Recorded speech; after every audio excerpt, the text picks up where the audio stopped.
everyone, welcome back to my channel. My name is Stephanie Menendez. I'm a second year high school teacher and my school is actually closing at the end of this year. So I was just in the process of applying and interviewing to get another high school teaching position. So 2 weeks ago, I went through this entire process of, obsessing over my resume and my cover letter and emailing principals and setting up interviews. And my entire process lasted about a week through the interview process, and I was offered 2 positions and I accepted one, so I'm very happy about that. But the interview process is extremely fresh in my mind, as are the interview questions. So please stay tuned and hopefully this will help you out, give you some things to prepare for, to think about in your own interviews. So let's get into it. All right, so first question that I got was, walk us through how you would plan a lesson about cells using these 4 words like ribosome, mitochondria, nucleus, chloroplast. So I'm including this first because this threw me off so much. I mean, I feel like I totally rambled on this question. So I'm starting off with this one just to say that you can feel like you bomb a question and still get the offer. Like, obviously you don't want to bomb every question, but it's okay if some stump you a little bit. And I looked at videos and felt pretty well prepared, but I still felt like I rambled on this answer. But to answer it, I think it was just having to include the specific vocabulary that threw me off, but I think I got the main point across. And that was, I would first start out looking at the standards, and I would really think about what was the goal, what did I want my students to know by the end of the lesson. And then I would create, a PowerPoint that I'm actually going to use to teach this lesson.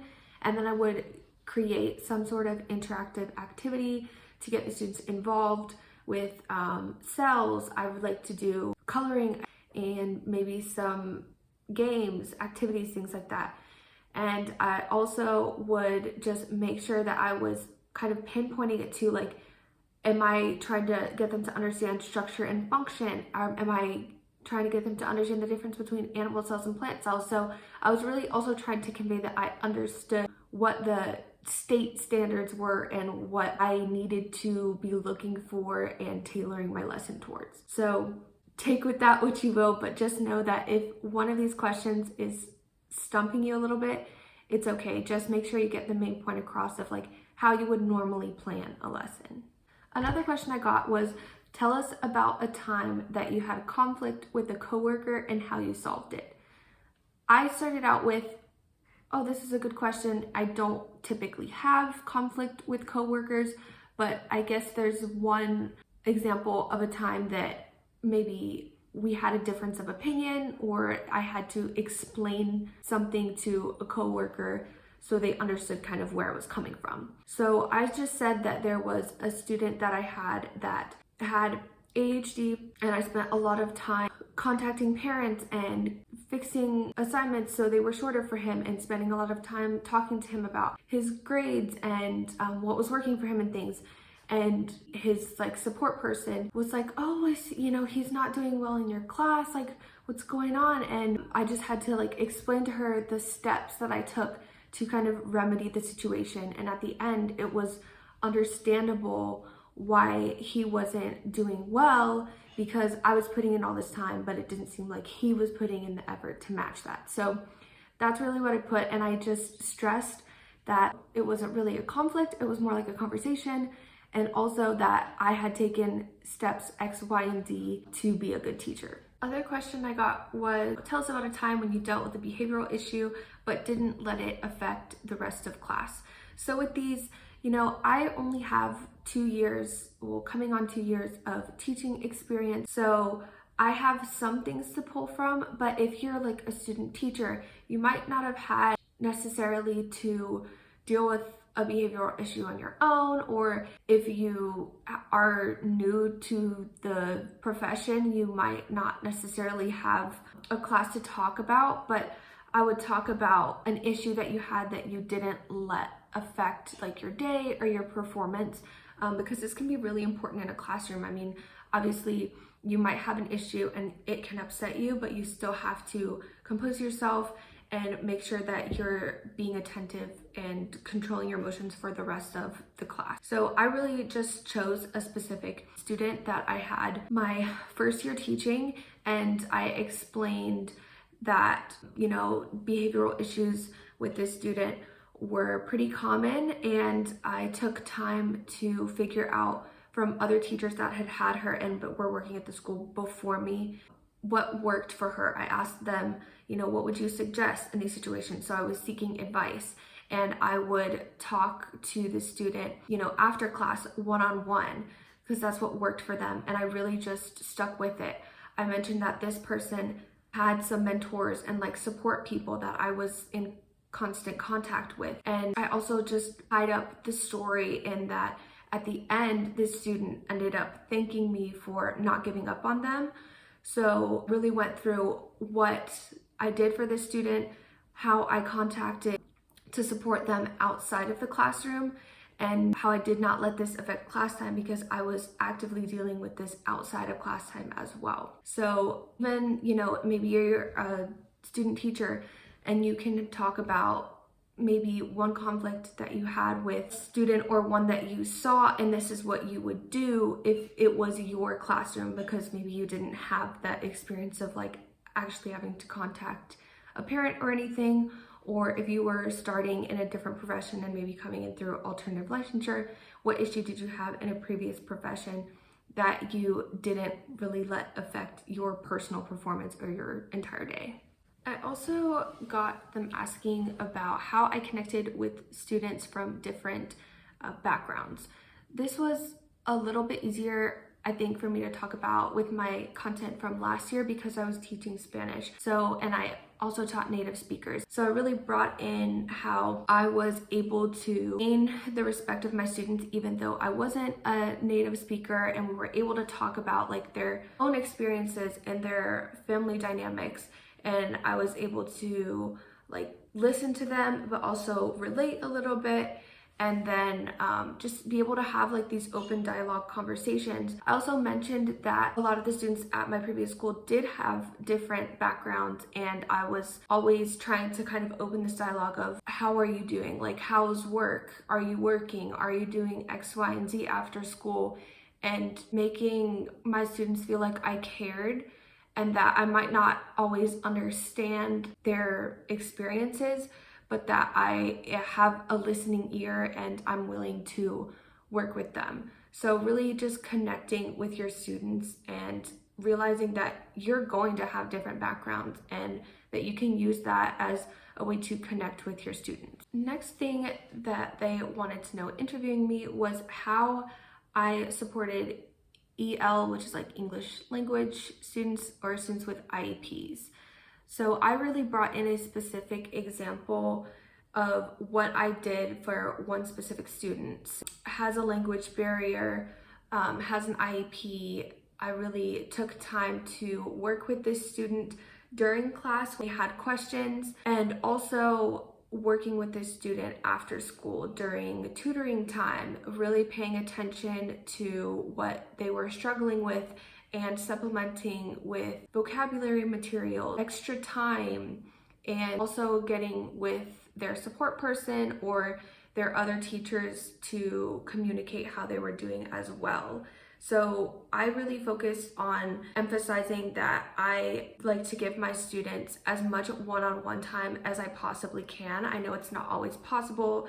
Luckily, I did start at a smaller school, so it was more possible. I know some teachers have 30 plus kids, but really just emphasizing that you are taking the time to go out of your way to understand their needs and supplement for them will just show that you care and you're actively thinking about each and every one of your students.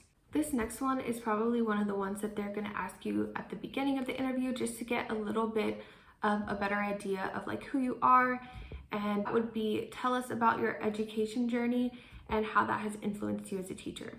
So I was interviewing in the school system where I went to school growing up, and this isn't necessarily the case but for everyone, but for me, I use that as an advantage to talk about, especially because I'm interviewing high school, how I had a really good experience in my high school, I went to a middle college, so I felt like I was really prepared for college. I had a great experience, but also that I got involved during high school, specifically in a club at the community college level, and how I also brought that with me to university, and now I'm the advisor for the club at the school that I'm teaching at right now. I really kind of brought my past experience in, how I'm currently using that to get involved and stay connected with students in my school right now. I also, because I was interviewing for science teaching positions, but in how I majored in biological anthropology, I minored in biology, so I wasn't necessarily thinking of becoming a high school teacher at first, but how I used this to my advantage was that while I was in university, I really put myself in situations where I was getting hands-on experiences. So I thought about going into research. So I was actively doing research with professors. I was focusing on labs and getting involved on the weekends in science opportunities. And I really tied this into my own teaching experience because this inevitably is what got me interested in teaching, right? So these hands-on experience for students, getting them involved in labs. And because I didn't necessarily major in education, but I got to see this whole different side of the scientific community, that I can then bring this to my students and tell them, this is what majoring in STEM is like at a university level. And these are some options that you have, and these are some research opportunities that are going on right now. So that is a really great thing, especially if you're doing high school. I mean, it's great for everything. Obviously, you want to be able to bring hands-on experiences and opportunities to your students, but specifically for high school, if you can hone in that you are getting them prepared for college and you are able to open their eyes to what a specific field is like, that is a really good point and a really good thing to talk about. This next question, I am glad that I had a conversation with my principal beforehand, obviously, because he knew that we were looking at different options for the next year because our school was closing.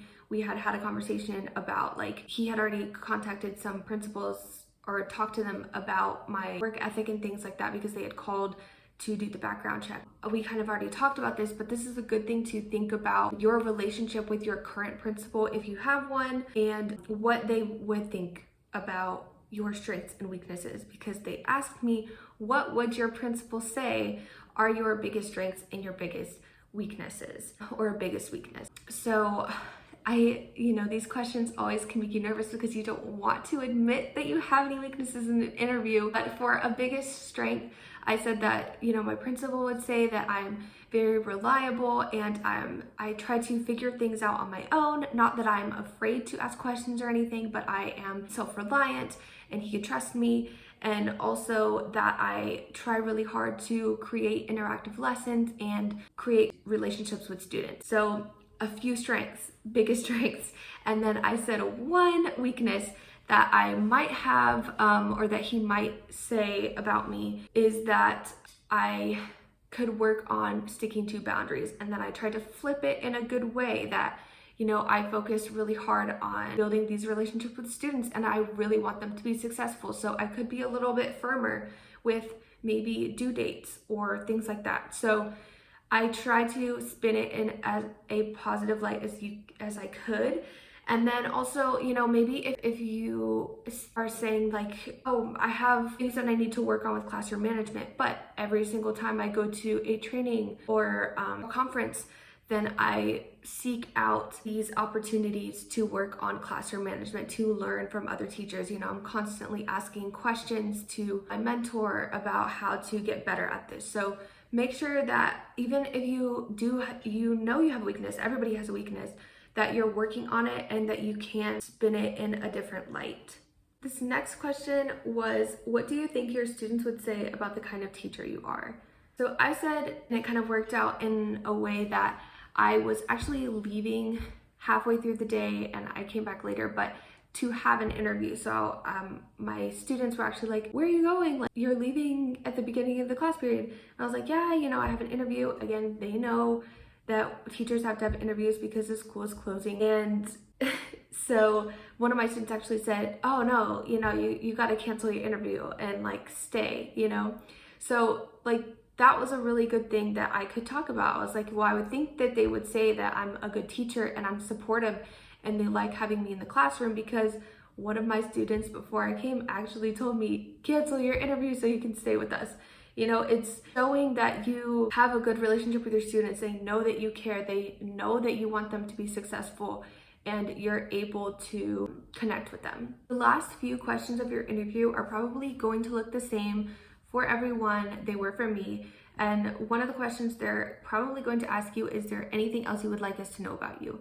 So if there's something that you didn't get to mention, or you totally got nervous and forgot to mention it for one of the answers, then definitely take the time to do it now. So like, are you involved in a club or a sport at the school that you're teaching at right now?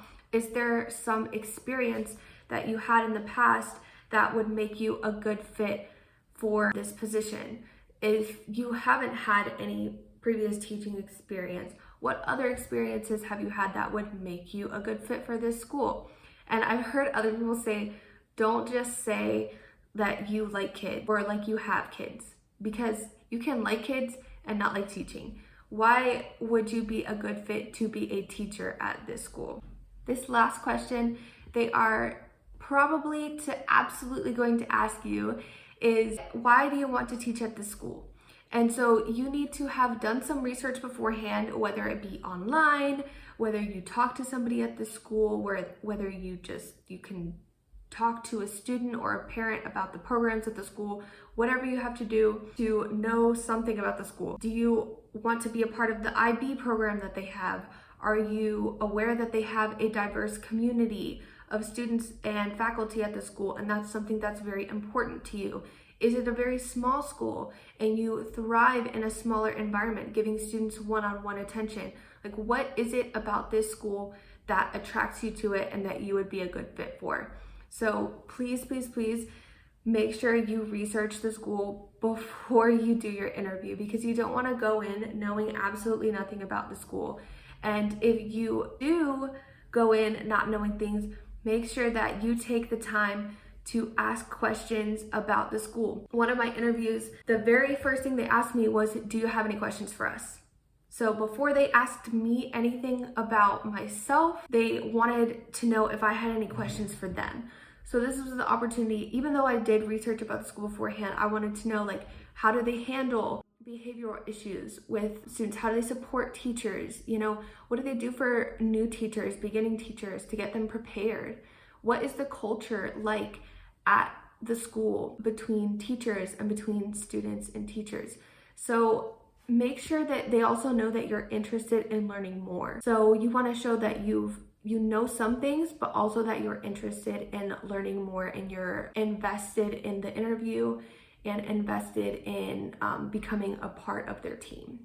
All right, so that takes it through the biggest questions that I got asked in my interviews, and I'm sure you will do amazing. Just practice, practice, practice.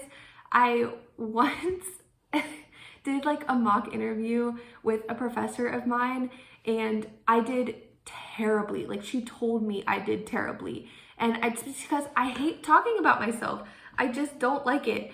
And so just practice though, because if you are kind of expecting some of these questions, you can practice with a friend. I just practiced to a YouTube video, really. There's lots of different ways that you can get prepared. Just make sure you can jot down things on a sticky note. How might you answer a question like this? Just make sure you go in a little bit prepared, and know that you don't have to be absolutely perfect.